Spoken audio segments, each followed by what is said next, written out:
Go. Hi there, I'm Peter Klein, Chairman of Greens here at Cranbourne Golf Club. Today we're going to discuss a bunker rake trial that we're going to be undertaking at Cranbourne Golf Club. So other sandbelt type golf courses have walk-ins, so obvious points where they can put rakes when they have been trialling rakes out of bunkers. We don't have that here at Cranbourne. So we're trying to create a system of our own to make it obvious where to put rakes and how to control the traffic. So you can see these are the rake holders that we're going to be trialling here. You can see that. And we're trialling them for a number of reasons. So the first is to really direct traffic in and out of bunkers at the correct spots.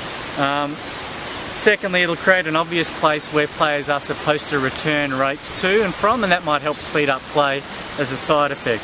You're going to have the rakes slightly elevated off the ground so that they don't interfere with the ball movements at all, either in or out of bunkers.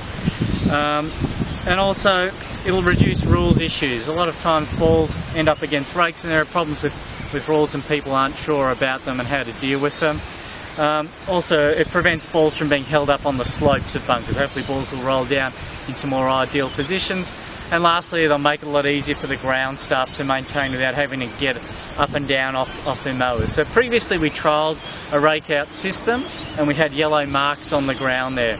Unfortunately that wasn't all that successful for a number of reasons. So firstly, golfers wouldn't always return the rakes to the yellow markings, and then people would often enter and exit from wherever they found the rakes. That might have been down the face of the bunkers, and that would damage the bunkers. So it didn't work all that well for that reason.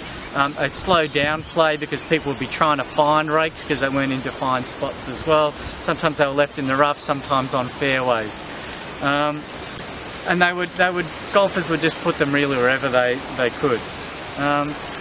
Also, ground staff would have to get off their mowers a lot. Sometimes rakes were left in the roughs, and they'd actually drive over them because they couldn't see them. And balls were often deflected into bunkers or away from bunkers when the rakes were just lying on the ground. And finally, there were times like on the 13th hole where there were rakes left on the fairways where your ball could be stuck up against the rake and you'd be standing in the bunker like this trying to play a shot above you. So unfortunately the previous system didn't work, so we're trialling something new here. So we're just doing it on the 10th hole for the moment, and what we want to do is get some feedback from you, all our members, but we hope that it makes it more enjoyable for you all, that we always know where rakes are, the conditioning of the bunkers improve, and speed of play improve. So my email address and my contact details are in the newsletter. If you can please provide us with some feedback, that'd be much appreciated. So happy golfing and keep us updated with how you think that the trial's going.